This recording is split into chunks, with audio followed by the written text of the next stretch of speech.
Welcome to the Melbourne Content Studio. I'm your host, Vic Walker, and each episode I speak to business owners and creatives about all things marketing and content creation to get you inspired and to grow. So let's dive in. You're a service-based business and you need some content or content ideas. This is the video for you. I've got Sam McFarlane here, and Sam, tell me a little bit about your business.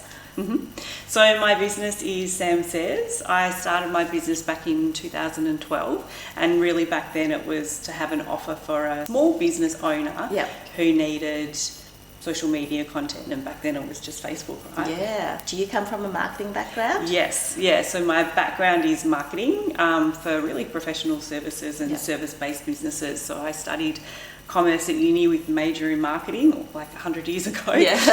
So it was very different then. Obviously the marketing right? You got to principles pivot still the and same. change. Underlying marketing is still the same. It's just the delivery method has changed a lot. The platforms. So I was looking for business owners that didn't know what to put for their marketing on Facebook, and then obviously over time there's new platforms, so I took on Instagram and LinkedIn. I'm not sure which came first. And also blog writing and email marketing as well. Yeah, sure. So what kind of service-based businesses are you most predominantly specialised in? So I don't have a full niche. I probably need to do that after 13 years in business. I still haven't managed to really narrow it down. Oh well, you can't say no to work, can you? Well, that's right. When you own your own business, it's sort of work is work, right? But if I don't feel like I can add value, or if I don't understand the business, then I will say I don't think it's for me. But I have a range of clients in the property space, health and wellness, coaches, consultants. Pretty much service-based businesses, a lot of B2B, but also B2C. And how do you find your clients? Good question. It's really word-of-mouth referrals. Right. So I really have built it on, going out from the very early days networking. Yes. And so I met you at a networking event. That's right. Yeah. So you're a couple that I've attended. And you find those networking events useful? Yes, I do. I really find that because business is all about developing relationships. Yes. And so I really have found that developing relationships over time, you just never know who knows who. So it may not be that they need your service. That's a long game. Yeah, definitely. It's a long game. Yeah. Like, why did you decide to start your own business? So back in 2012, my son was going to be starting school. So he was nearly 5, and I thought I was working in a corporate role. I was working part-time because I had 2 children at home, so it was sort of like I was working in marketing and events as well, and I thought I just don't know how I'm going to manage this with a school-age child, with school drop-off, school pick-up, school holidays. How am I going to do it? And so I thought, okay, I'm going to look for other marketing roles. And at that time, a lot of the marketing roles needed social media, which I thought, what is this social media for business? Okay, I'll go and learn it. And once I learned it, I thought there must be a need for a done-for-you social media offer for a small business owner. And that was sort of where it came to life. So would you call yourself a social media manager or not? Yes. So you manage people's posts as well as create them? That's right. So there is a strategy behind that as well. But it's that sort of done for you offer. Okay, so do you do the strategy? Yes. So how do you go about working out a strategy? So I guess it all comes down to who their target audience is, who they're trying to communicate to, and what they want to be known for, what the pain points are of their ideal audience, all those types of things, because we've really got to be thinking of not just what this business is great at, but like, so what? It's that next sort of step. So, if it's for a 50-year-old female with, older children, what are their pain points? What keeps them up at night? So really getting into that sort of psychology, I guess. Are your clients mostly ongoing clients? Yes. We sort of start working together, and it's an ongoing arrangement until either they find that they can get someone else in-house to do it themselves, or do it themselves. But most of the time they've tried to do it themselves and they don't enjoy it, or they don't know what to say, so they're not consistent. And so they just get someone like me to come in and run it for them. I find that the main thing is consistency. They just struggle with coming up with content ideas consistently for their social media, and they understand that they need to be active on social media, but they just don't have the time, the desire, and the skill perhaps to actually come up with a content plan and be consistent across all the different platforms that they want to be active on. Yeah. And is there a particular demographic group that you find the younger people probably don't need you as much? No. So I'd say that my demographic is similar to my sort of age range. So, late 40s and above. So yeah, they're usually people like me that didn't grow up with social media or the internet. Yeah. And so they're great at what they do, but they just don't want to be coming up with content ideas all the time. Yeah. And what niche do you enjoy working with the most? Look, I learn all different things from all my clients, so I know that that's not really an answer, but I find that when it's an individual that has either started their business and is growing their business, I really get on board with that, I guess, that founder story and just bringing their business to life. Yeah. So do you do a lot of videos or mostly just stills at the moment? A lot of stills. Yes. Yeah, so I am trying to get my clients onto video, but they're not really resistant. They are really resistant. So I need someone like you to come in and help. I think more and more they are recognizing the importance of it. Will resonate with people they know, like, and trust. And with the video, it shows you immediately who that person is. You know? Absolutely. You can just break through in an instant, because you can pick up so much on people's body language and their tone, their voice. So I think that video just really cuts through the noise very, very quickly. Yes, exactly. It's probably a double-edged sword as well. Sure, it's going to either, really take those raving fans all the way through, or just repel people. But that's kind of what you want as well. Oh, yeah, exactly. It's a culling process, I guess. Exactly, yeah. But I think it's also good for informative videos. Like if you're dealing with service-based businesses, it's a quick way to just connect with your customers by giving them value in terms of just giving them a quick how-to or do's and don'ts, or just a lesson, and you can just do that so quickly with a video as opposed to a blog or a post or carousels. 100%. And I think that the more that you can get on camera and show that value also, it just, people see, oh wow, if I get this much value for free, imagine if I worked with that person or that business, imagine how much I get for them. It's kind of a contradiction, because you need to show that authenticity, that rawness across in the video, but you can't do that until you have the practice. You can't do that until you're relaxed. That's right, and you get relaxed by practicing, right? So it's like riding a bike. Exactly. The more you put yourself in front of the camera, the more you're less critical with yourself. I think the biggest hurdle is getting people to get over themselves, because they look at themselves in the video and they over criticize what they say, how they look, or anything, and have to just realize that your viewer does not judge you the same way as you judge yourself. That's so true.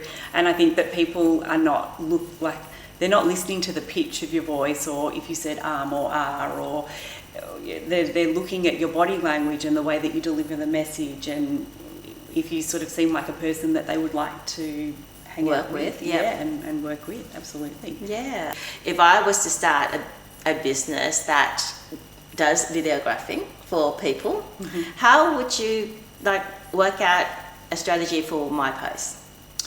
Well, that's a really good question. So I think that I'd start with who your ideal customer is. So who do you want to talk to? And you might have more than one. A lot of businesses do. They have 3, demographics or avatars that they're trying to work across and trying to appeal to. So really getting very, very clear on who those people are, what their pain points are. So if there's someone that does videography, then, if it's a business owner that wants to get on camera, then they're probably shy, they probably hate the camera, they probably don't know what to say that other people haven't heard from someone else. What else? They're probably time poor. So really getting in on those pain points. And then I guess showcasing the value of video. You know, you can really cut through the noise. Social media is a super noisy place at the moment, and it's only growing as far as it's only getting more noisier. It's very competitive out there. I deal with a lot of TikTok. If you think Instagram is competitive, TikTok is a whole new different level of competitiveness. I can imagine, and it's probably why I've sort of held back from TikTok, because I just don't feel like I know enough about it, and I just sort of think, it's just another platform that needs a lot of content, right? Yes, consistent content, prolific content. Quantity, not quality. I think Instagram is more quality rather than quantity, which is not a bad thing. Like, I think TikTok is just being very prolific, very loud. Imagine you're in a really, really busy street and you're standing there handing out flyers, and you just got to get in front of so many people really, really quickly, have heaps and heaps of flyers, or just dress up or do something that creates a lot of attention. That's what TikTok is. Top of funnel. Yeah, that's a good analogy, I think. You know, when you go down the street and, you know, you might sort of see those people trying to get, you know, charities and things like that, or people trying to sell you things, right? And in your shop or something. And so you sort of look away. But the ones that are really creative with how they approach you, they're the ones that reel you in. Basically, you just take that real world experience and you just transfer it into TikTok. It's like what you said, marketing doesn't change. The fundamentals of marketing doesn't change. It is the platform that changes. And imagine in the olden days, you're standing there on the busy street and you are handing out flyers, and that's why they have mascots. That's why they have megaphones. That's why they have really good looking people. That's why they have people on skateboards, people on whatever, you know, like anything to stand out. That whole concept, you just transfer that onto TikTok. Instagram's a little bit different because people are already in your space, so they are there for you. So you're able to slow it a bit more down and tell them about yourself and your services. Whereas TikTok, no one cares about you. You just have to direct the content in a way that is about how you stop that person on the street. What value are you going to add to them? Are you going to offer them a free coffee? Are you going to offer them humor? Are you going to offer them entertainment? Are you going to offer them education? And is it also true, I guess, that with Instagram, like you sort of said, it's more about they're already in your shop, so they're already following you, versus on TikTok, people will pick up their phone just looking for entertainment, so they'll just scroll through. They're not necessarily following lots of different accounts, so that's why it is quite different. So you do really have to have that hook and grab people's attention. The algorithm on TikTok is quite powerful. You train it to know what you're interested in, so it feeds you stuff that you're already looking at, you're engaged in. If you spend a time looking at a video, maybe watching it to the end, or maybe liking it, maybe sharing it or whatever, saving it, then that AI is saying, yep, so Sam is interested in this topic, and then, you know, it builds up whatever you're interacting with, and it builds up a character that represents you, and then it shows you more of the same things. Like if you're interested in a holiday, then it will show you more holiday reviews. There is a lot of noise, but the program also reduces a lot of that noise by putting you in front of what you're interested in. And then it's up to the person that delivers that to stand out from all the rest that's showing you the same holiday. And is it true also that it's looking at your facial expressions as well? I heard that, yes. Yeah, so it'll be... I don't know how true that is, but I wouldn't be surprised. You're giving it the information that you're enjoying something by watching more of that particular video. And so then it will serve up more of that. It's incredibly intelligent, isn't it? Yeah, it's also geographically zoned. So it will first show to the people that is within a radius of your location. So it's really good for a local business, not so good if you're doing a international business, but again, you're just going to take a bit of time to teach that algorithm. For example, if you're if you're searching for a house painter, then it will show you first the painters that are around your area, which is great because, you know, you probably want someone local. Yeah. The reason why videos is so important is because it keeps the viewer on the platform longer. So all the programs, all the platforms, there are businesses as well. So their aim is to keep their viewer as a captive audience on that platform. It's like if you're going into Myers, you don't want your customers to then go into David Jones. You want to keep them in Myers for as long as possible. So videos do that. Yeah. Keep them hanging around for a bit longer. Yeah, because you've got to watch it if you're interested in it. Whereas posts quicker, unless you're using captions and all that stuff that you're reading. But again, it doesn't have that time, you know, because it doesn't know that you're spending that much time on that post. Whereas videos, it has that measurement where if you're watching it to the end, where you're dropping off, all that stuff. Yeah. How many videos would you have to be putting up a day, for example, if you really wanted to kick off? On TikTok? Yeah, TikTok. Oh, how long is a piece of string? Yeah, okay. It also depends on how fast you want to grow, what your industry is, and at what stage your account is. So, you know, if you're new and you really want to grow fast, then you'll be putting 5 to 10 videos a day. Wow. But that video, it doesn't have to be different videos. Okay. It can be a version of the same video, a mixture of different videos combined together. If you're creating videos, you can chop that up and you should be able to create 3 videos out of that one video. It's not like Instagram where it's like, oh, you've already said that, and you can't post that same post again. It's just like you're in a casino and they say you can roll the dice as many times as you want and there will be a chance that you would jackpot. Actually, you just stand there all day, roll that dice if you can. Yeah. Or established businesses or influencers, they don't need to post as much. Because they've already got the audience and the people that are coming back looking for more of their content, is that? Yeah, and then they've also got a bank of videos, because videos don't get old, they can research at any time. You know, like some of our videos for my other brand have been created 3 years ago and has just become popular again. There's the For You page, which is the suggested page. More people watching sort of the old video, that gets pushed up in the algorithm and then that gets shown to other people. So that's also like a new video because it's been so long ago. So the more bank of videos you have, the less you need to post because you've got enough content there.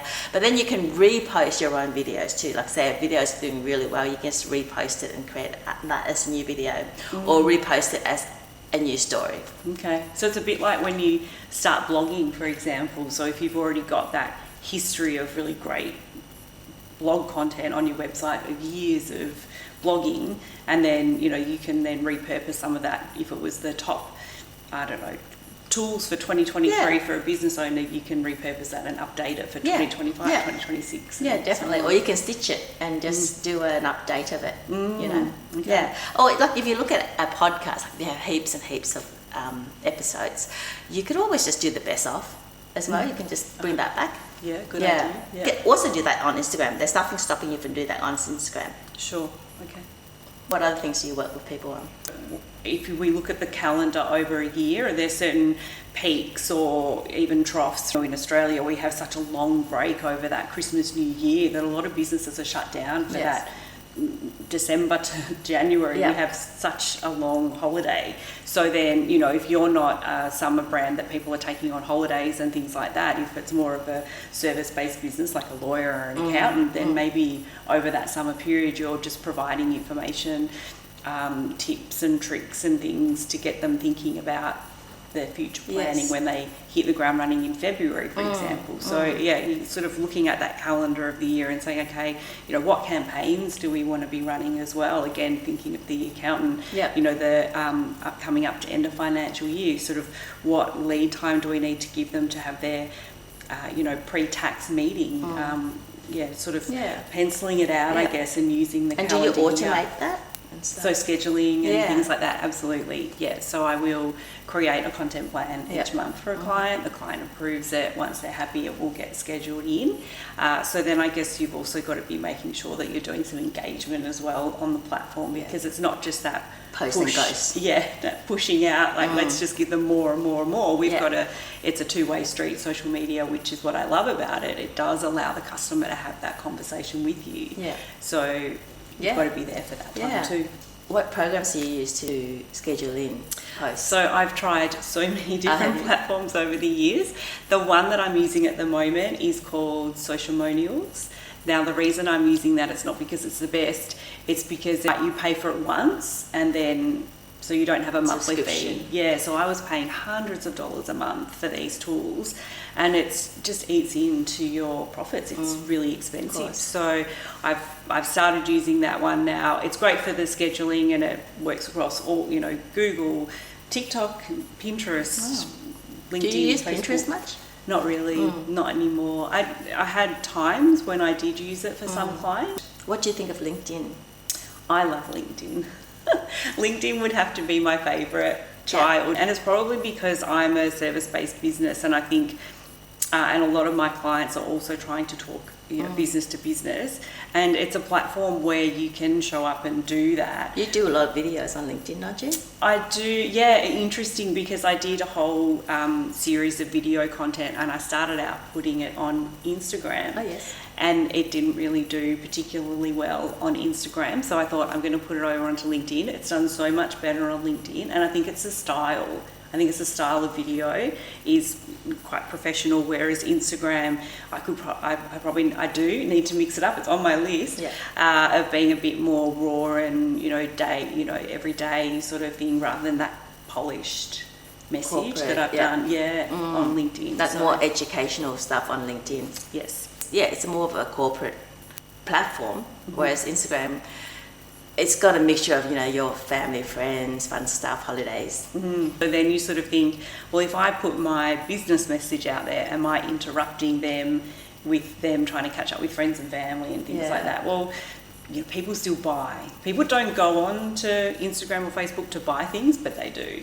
So definitely, it's still important to have your message coming through. I think if that's where your target audience is. Absolutely. Like with putting ads on, although TikTok is a really good platform for me, I've got, for my other business, I've got a lot more followers on TikTok. Like I've got 500,000 followers on TikTok, and I've got 80,000 on Instagram. But I sell a lot more on Instagram. I've tried both ads. I've tried TikTok ads. I've tried Meta ads. And I think that it is because people are already used to buying on Facebook with the marketplace has been around for a long time. So therefore, Meta ads linked into that environment, and people are just used to just going to Facebook to shop, whereas people are on TikTok to scroll. I think TikTok is more like awareness ads, traffic ads, whereas if you want to do conversion, Meta ads is the way to go. Yeah, that's really interesting, because I think that I don't use TikTok a lot, but that's where my kids are. And they're finding things on there, and they're searching and they're showing me. But you wouldn't buy there. But I'm not buying there, but I am then going to buy it for them if I decide I want to buy it for them. And you go straight to the website. Yeah. That pixel is not showing the true shopping experience. So let's say my other business, I'm selling dresses for teenagers or young adults, and they look at the dress, they see the dress, they love it, but they show their mum, and then the dress gets purchased. But when I look at my analytics for my TikTok ads, it doesn't show that the conversion is there, because the mum is not going through that process. That's interesting. And you mentioned that it was the real awareness, top of funnel sort of stuff for TikTok. Yeah, there's so many levels to think about when you're doing marketing. I think so, yeah. And I think that's why LinkedIn is my sort of favourite, again, going back to that, because it doesn't seem to change as much as, Instagram, for example. They bring out Threads. They're about to go on a holiday. That just before Threads came out, and then Threads came out, and I thought, oh my God, I'm getting tired of all this. I know. I don't even know. I seriously don't even know how to use Threads, to be honest. I don't know. I've never been a Twitter person. No, neither. And I sort of just left. I was like, you know what? I'm just going to see let's just see what happens with this one. Yeah, I've also heard a rumor that Instagram was going to split posts and videos separately onto separate programs, which I don't know. It's a bit silly. I think that's not the right thing to do, but who Yeah, I knows? heard that too, and I just thought that would be a crazy thing for them to do because they've sort of tried to bring more video with Reels Yes. and have more of an experience Yes. like TikTok, Yes. because TikTok took a lot of Yes. people away during COVID Yes. as well. So I think that would be a crazy move to separate. Totally, especially in this time, because I think TikTok now is, like, after the whole Trump thing, TikTok has gone a little bit down, and Instagram Reels have gone a little bit up in terms of preferences for users. A lot of my kids, who are now young adults, are exploring more on Instagram Reels than they are. I mean, they're still going on TikTok, but they're loving Instagram Reels a lot more. Yeah, that's interesting. They've been brought back to Instagram. And almost. Facebook is coming back too. okay. A lot. I mean, Facebook I love because the groups on Facebook are great, and Instagram hasn't got that sorted out. TikTok has not got that sorted out. No one. DMs on TikToks don't even bother answering. It's all full of sleazy men, sugar daddies. Seriously. Wow. Like, even for me, I'm thinking, Wow. what? Why do I need a sugar daddy? But yes, seriously, getting back to DMs, I think that's really important. I heard a podcast recently, and the girl just built her whole business on DMs. Like, she started off social media marketing, like yourself, and she basically just put out a post that just says, ask me anything and I'll answer any of your marketing questions. And so people just went on DMs, and she got thousands of DMs that she was answering. Yeah, she just built the trust and the connection on all of that, and just built her whole business on just DMs. So it's so important to connect and to make your customers or your audience or your community feel seen, rather than just leave them on just read. You know, like, I try to go through every DM wherever I can, or not DM, comments even, and reply with something, like, not just a like, but reply with, it could be an emoji, but just make them seem like, we've seen it, we've heard you. No one likes to be ignored, you know? And I think that's so true with DMs, because even if someone were to comment on your post publicly, you could then even send a DM and say, hey, thanks so much for that. You know, if you have any other questions, feel free. And you can really warm up that relationship. Yes. And if people feel like they are being heard and they're having a conversation, it really is taking them through to that sort of next stage if we're thinking about that funnel. Yeah, of course. Keep them going on your comment section. It builds up that post as well. It builds up that algorithm for that particular post and pushes that out. Yeah, sure. And like you said, I guess other people are seeing that publicly, so that's helpful for them as well. If they had a similar question or were thinking the same sort of thing, then that's good for everybody else. Yeah, and it makes the people feel like they just, asking a stupid question. A lot of people feel really hesitant commenting because they don't want their question to be seen, or... Well, it's like, when you think back to school days, you never wanted to put your hand up in class in case you got it wrong and then you looked like an idiot. Yeah, you don't want the attention on you. Yeah, so it's a little bit like that, isn't it? You're hesitant. I mean, there's the keyboard warriors out there, but, them aside, people are probably a bit hesitant because they think, I don't want to ask this publicly and then look like an idiot. Yeah. So... Yeah, or even if they know you, they don't want you to feel like, she's going to judge me because I don't know this. Yeah, or should I already know this? Yeah. Yeah. No, and people don't realise that engagement is engagement. Like, ask me anything. Exactly. Just comment. It just helps my business so much. It helps my post so much. Yeah, it's so true. And it is. It's like social media allows you to have that conversation. So do comment. And yes, and it gives you, I guess, confidence to know, okay, my content is actually helping people because people are seeing it, people are reading it. Yeah. Like, people will say, no one's liking or commenting, no one must be seeing it. Well, they are seeing it, but just tap it, like it, just drop an emoji if it's a comment. Like, easy support for friends or family if you want to support a small business. Yeah, definitely that, and Google reviews. And Google reviews, I haven't got there yet. What are you working on at the moment? So I guess I'm really trying to do some more video, I think, because I really see that that's the place to be, and then working out ways that I can do that with my clients as well to make it not so onerous. And I think what I've come up with there is, if they're a little bit hesitant, then, you know, can I just ask you some questions? Yes. And then get you talking, Yeah. and then maybe that can provide some content, and that might be the first step to then getting them to do well, we're more always video. here to help you do that. I think we'll definitely be having a conversation. Yeah, for sure. What you do that I don't do is strategize things. So I basically just create the videos. My clients will come in and already know what their strategy is. So I don't do that first bit. Like I'm required them to already know what they do. Well, this is the videos that you need to produce. Let's just get started doing that. And, you know, a little bit of photography as well if they need to, because it's just easy if they're here and I can just grab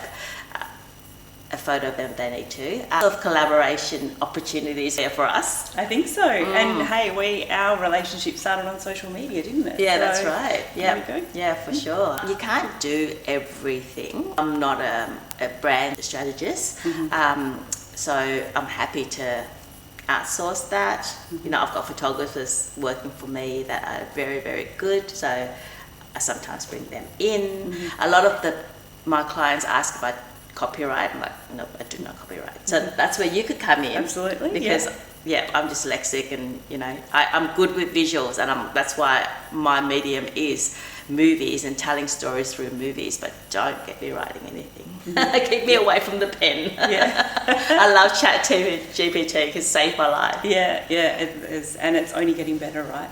Yeah, of course it's not like the real person behind the pen, because you don't get that personality, that realness. The personal stories and that sort of stuff. But it's a good starting point anyway. Yeah, it's definitely a good starting point. But no, that's where I need someone like you to come in and help my clients do that if they need that. I think we've got some future plans for for us. sure. So what's next for you besides all that? What do you want to scale your business, or are you happy? This is the $1 million question, isn't it? I mean, I've sort of thought about that over the years. I think I'm still pretty comfortable where I'm at. I don't have grand plans to have a full-scale agency or anything. It's just not me. It's not where I want to be. Also, I think I designed the business around my family, and my family are, you know, not needing me as much anymore, so I probably will have more capacity, but I think I still want to keep it small. I have a couple of, you know, subcontractors that help me out with overflow work, and that's a great relationship. It's really hard to be a small business owner and have a team. I don't think they make it easy. No. Well, I don't think Australia's tax system is designed for middle-sized businesses. It's a killer. It is. And I've been there, I've done that. I've had up to 10 employees, and I'm like you know, we're at the age where we're not here to conquer the world. We're just here to be comfortable with making a living, be comfortable, be happy. Yeah, and do something that we enjoy and feel like it helps other people. Yeah, right? absolutely. Not gun-ho. Like, leave that to the Gen Zs. Yeah, there's plenty of others to do that. Yeah, that's right. So what advice would you give to someone who is starting a business? Wow, advice. I'd probably say look at the networking opportunities that you have, because I think that we can all go out and we can set up social media, we can create a website and all that sort of stuff. But if we're in the desert and we've set up this business and there's no one, you know, passing through, then that sort of networking and going out and meeting people, and even if it's not in person, you can still do lots of stuff online.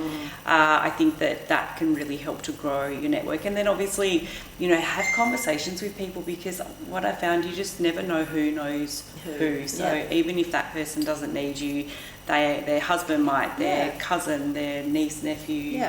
Well, people work with who they know, like, and trust. That's exactly right. Meeting people in real life, get their chemistry, and you don't do that in even a Zoom meeting. And I don't like Zoom meetings. I do love networking, and I think it's so important, and I think a lot of young people avoid it because they live their lives on a screen, and they almost have built anxiety over meeting people and talking on the phone. Yeah, there's no picking up the phone anymore. It's all text messages right. and even not even voice memos for younger people as well. Oh, I find they do a lot of voice memos. Okay. Yeah, I Okay. think they're really used to that. Okay. Or maybe just the people I'm working with. But phone calls, you know, I just, like when I'm texting somebody and I said, look, why don't I just give you a call? It's so much quicker to work this out on a phone call. And they're like, yeah, sure. Can you call me next Thursday? Yeah. I was like, I'm just talking to you right now. Yeah, it'll be a 2-minute conversation, like. Exactly, you don't have to put your makeup on or anything. It's a phone call, I'm not FaceTiming you. Just give me a call. Yeah. Thanks, Vic. No, thank you. Thanks for coming in. That was really enlightening and very educational. Yeah, thank you so much for having me. Great to chat. Yeah.